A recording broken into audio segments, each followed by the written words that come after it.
ગઈ વખતે આપણે દાખલા નંબર 1 અને દાખલા નંબર 2 એમાં શૂન્ય શોધ્યા હતા અને શોધ્યા પછી શૂન્ય અને સહગુણક વચ્ચેનો સંબંધ આપણે ચકાસ્યો હતો.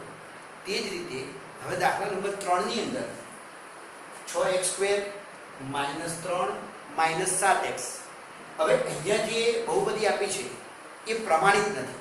પ્રમાણિત નથી એટલે કે સૌથી પહેલા એવું હોવું જોઈએ 2 ઘાત પછી 1 ઘાત પછી અચળ પદ, આ રીતે લખવું પડે અને ત્યારબાદ અવયવ પાડવાથી થોડું દાખલો સહેલો પડી જાય છે. એટલે કે આ રીતે 6x² -7x -3.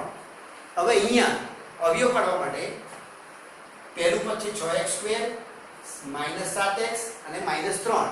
અહીંયા સૌથી પહેલા તમારે કોઈ પણ દ્વિઘાત બહુપદી હોય કે ત્રિઘાત બહુપદી હોય, તમારે a b c આ બધાને ઓળખતા શીખવું પડશે.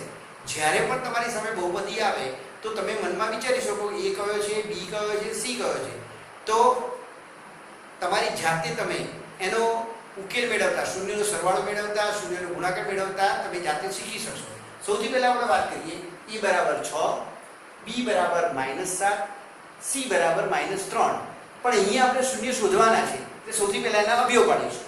તો અહીંયા 6x² -7x -3 એટલે 6 તરી 18 -18 આવે છે.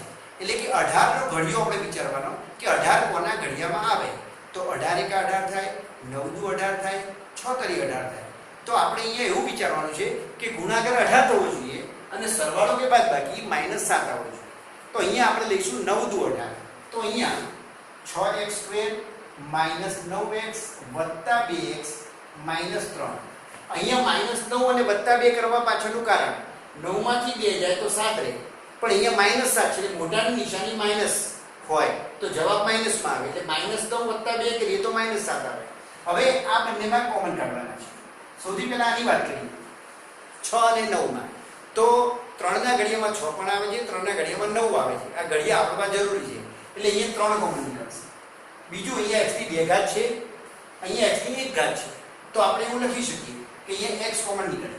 હવે અંદર શું રહેશે? તો 3 ના ઘડિયામાં 6 એટલે 3 દુ 6. x ની 2 ઘાત હતી એમાંથી 1 ઘાત બહાર નીકળી ગઈ એટલે અહીંયા ફક્ત 1 ઘાત એટલે 1x રહેશે ઓછા 3 તરી 9 એટલે કે 3 રહેશે. અહીંનો x છે ઓલરેડી કોમન નીકળી ચૂક્યો છે એટલે હવે બીજું આવશે નહીં. પછી આની વાત કરીએ તો 2x - 3. તો અહીંયા કશું કોમન નીકળતું નથી. કોમન ને સરખું આવવું જોઈએ. અહીંયા 2 છે, અહીંયા નથી, અહીંયા x છે, અહીંયા x નથી એટલે કશું કોમન નીકળતું નથી એટલે આપણે 1 લખી દઈએ. તો અહીંયા એનું એ જ રહેશે 2x - 3. તો અહીંયા 2 પદ સરખા આવ્યા તો આપણી પાસે 2 અવયવ મળશે 2x - 3 અને 3x + 1. આ બંને બીજા અવયવ. હવે અહીંયા આપણે શૂન્ય શોધવા માટે સૌથી પહેલા 2x - 3 બરાબર 0 મૂકીએ તો આપણને x બરાબર 3/2 મળે. બીજામાં જોઈએ તો 3x + 1 બરાબર 0 મૂકીએ તો આપણને x બરાબર -1/3 મળે. તો અહીંયા આપણે શૂન્યનો સરવાળો, જે શૂન્યનો સરવાળો છે એ કેવી રીતે થશે? તો શૂન્યનો સરવાળો તો અહીંયા 3/4 વત્તા ઓછા 1/3. આ વત્તા ઓછા ઓછા કહેવાય. તો અહીંયા નીચે 2 અને 3 છે લસા થશે 6. અહીંયા 3 × 3 એટલે 9, 2 એકા 2. તો અહીંયા 9 - 2 એટલે કે 7/6 આવશે. હવે તમે એમ કહો કે સૂત્ર જોડે સરખામણી કરીએ સૂત્રની રીતે. તો આપણે એમ કહી શકીએ કે શૂન્યના સરવાળાનું સૂત્ર તો -b/a હતું. -b/a છે તો અહીંયા -b, b એટલે અહીંયા શું છે? -7. તો અહીંયા -7/a એટલે 6. તો અહીંયા આ જ થયું 7/6. આ બંને જવાબ સરખા આવ્યા. એનો અર્થ એમ કે આપણે શૂન્ય અને સહગુણક વચ્ચેનો સંબંધ ચકાસ્યો કહેવાય. હવે એ જ રીતે શૂન્યના ગુણાકારમાં તો શૂન્યના ગુણાકારની વાત કરીએ તો આ બંને શૂન્યનો ગુણાકાર કયા કયા બે શૂન્ય છે? 3/2 અને -1/3. આ બંને શૂન્યો છે એનો ગુણાકાર કરીએ તો 3/2 ગુણ્યા -1/3. તો અહીંયા જ્યારે ગુણાકાર હોય તો લસા શોધવાનો હોતો નથી. તો અહીંયા નીચેનો નીચે ગુણાકાર, ઉપરનો ઉપર ગુણાકાર, અથવા તો અહીંયા 3 પણ ઉડી જાય. જે કરવું હોય કરી શકાય. નીચે 3 દુ 6 લઈએ, અહીં 3 એકા 3 પણ -3 આવશે. હવે અહીંયા આપણે એની સરખામણી કરીએ સૂત્ર જોડે. તો ગુણાકારનું સૂત્ર હતું તમને મેં કીધું તું યાદ રાખજો. તો c upon a. તો અહીંયા c એટલે શું હતું? તો c એટલે -3 અને a બરાબર 6. તો અહીંયા c બરાબર a પણ લખી શકાય. તો અહીંયા આપણે લખી શકીએ કે આના બે જવાબ સરખા થયા એટલે કે શૂન્ય અને સહગુણક વચ્ચેનો સંબંધ ચકાસ્યો કહેવાય. એના પછી આપણે દાખલા નંબર 4 લઈએ. દાખલા નંબર 4 ની અંદર આપણી પાસે 4u² + 8u. તો 4u² + 8u. તો અહીંયા કોમન કાઢીએ સૌથી પહેલા. અને અહીંયા બે પદ છે. તમે એમ કહો કે દ્વિઘાત બહુપદીમાં ત્રણ પદ હોય, ax² + bx + c. જેમ અહીંયા ત્રણ પદ હતા, અહીંયા તો બે જ પદ છે. બે પદનો મતલબ એવો થાય કે અહીંયા a બરાબર 4 છે, b બરાબર 8 છે, c આપ્યું નથી એટલે c શૂન્ય ગણાય. જો બે પદ આપ્યા છે u² વાળું અને u વાળું, તો બે પદ છે, ત્રીજું પદ અચળ પદ નથી એટલે c બરાબર 0. તો અહીંયા આપણે લઈએ તો 4 અને 8 માંથી કોમન નીકળશે 4 અને u² અને u માંથી u નીકળશે. તો આપણે એમ કહી શકીએ કે u + 4 × 8 અને આ u કા બહાર નીકળી ગયો છે એટલે આપણને બે અવયવ મળ્યા 4u અને u + 2. તો અહીંયા આપણે ફરીથી જોઈ લઈએ તો 4u બરાબર 0 મૂકીએ તો u બરાબર 0 થાય. આ પહેલું શૂન્ય. ફરી બીજું પદ લઈએ કે u + 2 બરાબર 0. તો અહીંયા u બરાબર -2. અહીંયા આવ્યું બીજું શૂન્ય. તો અહીંયા આપણે લખી શકીએ આપણે બે શૂન્ય કયા મળ્યા? શૂન્ય અને -2. હવે શૂન્યનો સરવાળો. તો શૂન્યનો સરવાળો કેવી રીતે થશે? શૂન્યનો સરવાળો તો અહીંયા 0 + -2 બરાબર -2. તો શૂન્યનો સરવાળો -2 થયો. હવે આપણે સૂત્ર જોડે સરખામણી કરીએ તો -b/a. તો સૂત્રની જોડે સરખામણી કરીએ તો -b/a એટલે કે -b. b એ કેટલા હતા? 8 હતા એટલે કે -8. અને a કેટલા હતા? 4. તો -8/4 એટલે -2 આવ્યા. તો અહીંયા આપણે જોઈ શકીએ છીએ કે શૂન્યનો સરવાળો અહીંયા પણ -2 આવ્યો, અહીં સૂત્ર રીતે પણ -2 આવ્યો. તો આપણે ચકાસવું કહેવાય. હવે શૂન્યનો ગુણાકાર. તો શૂન્યના ગુણાકારમાં આપણે લઈએ 0 * -2. કોઈ પણ સંખ્યાનો શૂન્ય સાથે ગુણાકાર કરવો હોય તો જવાબ શૂન્ય જ આવે. 0 × 15 કરો, 0 × 125 કરો કે 0 × 1000 કરો, જવાબ શૂન્ય આવે. તો આપણે કહી શકીએ કે એ જવાબ શૂન્ય છે. હવે સૂત્ર જોડે સરખામણી કરીએ તો આપણે શૂન્યના ગુણાકારનું સૂત્ર શું હતું? c/a. તો અહીંયા c/a જોઈ લઈએ તો c/a. હવે અહીંયા a બરાબર 4 છે, b બરાબર 8 છે, c જ આપ્યું નથી એટલે કે શૂન્ય છે. તો શૂન્ય અને a બરાબર હતા 4. 0/4. કોઈ પણ સંખ્યાનો શૂન્ય વડે ભાગવામાં આવે તો જવાબ શૂન્ય આવે. એટલે કે શૂન્ય ભાગ્યા ગમે એટલા કરીએ તો જવાબ શૂન્ય આવે. તો આપણી પાસે બંને જવાબ મળી ગયા. આ પણ શૂન્ય મળ્યો, આ પણ શૂન્ય મળ્યો. તો આપણે બંને રીતે ચકાસ્યું કહેવાય. હવે આપણે દાખલા નંબર 5 જોઈશું. હવે આપણે દાખલા નંબર 5 જોઈએ. દાખલા નંબર 5 ની અંદર t² - 15 છે. તો t² - 15 અહીંયા પણ બહુપદીમાં ત્રણ પદના બદલે બે પદ આપેલા છે.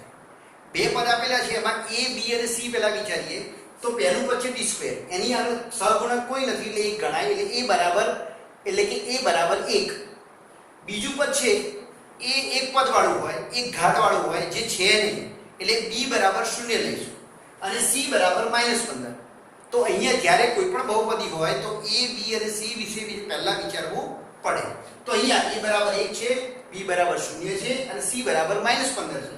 તો અહીંયા આપણે લઈએ તો આનું શૂન્ય શોધવા માટે સૌથી પહેલા અવયવ પાડવા પડે. આપણે નિત્યસમના સૂત્રો કે અવયવના સૂત્રો મેં તમને મોકલ્યા છે જે તમે મોઢે કર્યા હશે. એ પ્રમાણે x² - y² એના બે અવયવ પડે છે, x + y અને x - y એવા બે અવયવ પડે છે. એ જ રીતે અહીંયા આપણે અવયવ પાડવાના છે અને શૂન્ય શોધવાનું છે. તો અહીંયા t² - 15 પૂર્ણવર્ગ સંખ્યા નથી એટલે કે 15 છે એ પૂર્ણવર્ગ સંખ્યા ન હોવાથી આપણે એને જો પૂર્ણવર્ગમાં લખવી હોય તો આપણે આવી રીતે લખી શકીએ √15 એનો વર્ગ. તો અહીંયા x² - y² જેવું પદ બની ગયું. તો એના બે ભાગ પડશે, x + y અને x - y. એટલે અહીંયા આપણે t + √15 અને t - √15 આવી રીતે બે ભાગ પડ્યા. તો અહીંયા બે ભાગ પડ્યા, બે અવયવ પડ્યા, એના પરથી આપણે શૂન્ય શોધી શકીએ. તો સૌથી પહેલા વાત કરીએ, જો t + √15 બરાબર 0 હોય તો t બરાબર -√15 થાય અને t -√15 હોય તો t બરાબર +√15 થાય. તો આપણી પાસે બે શૂન્ય મળ્યા એટલે કે બે ઉકેલ મળ્યા -√15 અને +√15. હવે એનો શૂન્યનો સરવાળો અને શૂન્યના ગુણાકાર વિશે જોઈએ. તો સૌથી પહેલી વાત કરીએ શૂન્યનો સરવાળો. તો શૂન્યના સરવાળામાં આપણે સૌથી પહેલા જોઈએ કે √15 એટલે કે -√15 +√15. તો અહીંયા આપણે માઈનસ અને પ્લસ પરસ્પર વિરોધી સંખ્યા છે તો વિરોધી સંખ્યા હોવાથી આનો જવાબ આવશે 0. હવે આપણે સૂત્રની રીતે જોઈએ તો આના શૂન્યના સરવાળાનું સૂત્ર -b/a હતું. હવે અહીંયા -b/a અહીંયા b પદ આપેલું જ નથી એટલે b બરાબર 0 છે અને a બરાબર 1 છે. તો અહીંયા આપણને આ બંને જવાબ સરખા મળે છે.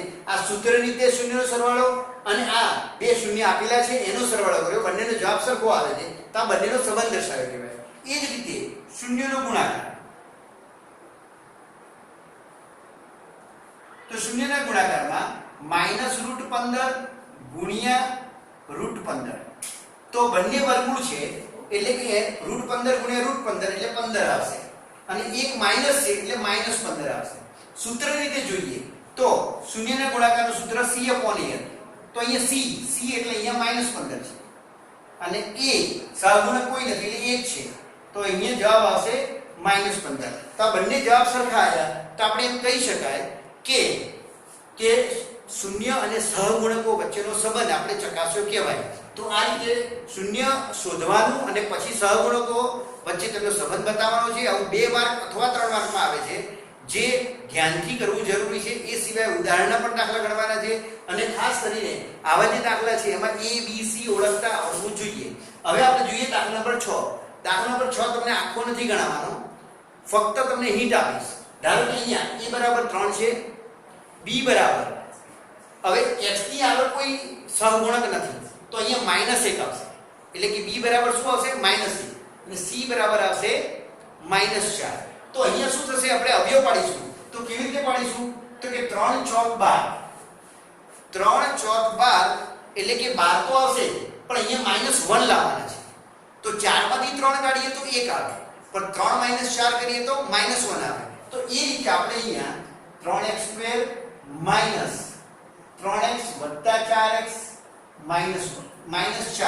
તો આ રીતે આપણે આ બંનેમાંથી કોમન અને આ બંનેમાંથી કોમન કાઢી અને આપણે શૂન્ય શોધવાના છે અને શૂન્ય અને સહગુણકો વચ્ચેનો સંબંધ આ રીતે દર્શાવવાનો છે. તો આ બધા દાખલા તમારે 2 વખત ગણવાના છે અને પ્રેક્ટિસ કરવાની છે. છેલ્લો દાખલો મેં તમને અધૂરો ગણાવ્યો છે કારણ કે તમારે જાતે ગણવાનો પ્રયત્ન કરવાનો છે ક્યાંય પણ જોયા વગર. તો તને ના આવડે તો મને પૂછી શકાય, બરાબર? એટલે કે તમે આ પ્રેક્ટિસ કરજો, બરાબર? નેક્સ્ટ ટાઈમ આપણે આગળ ભણીશું.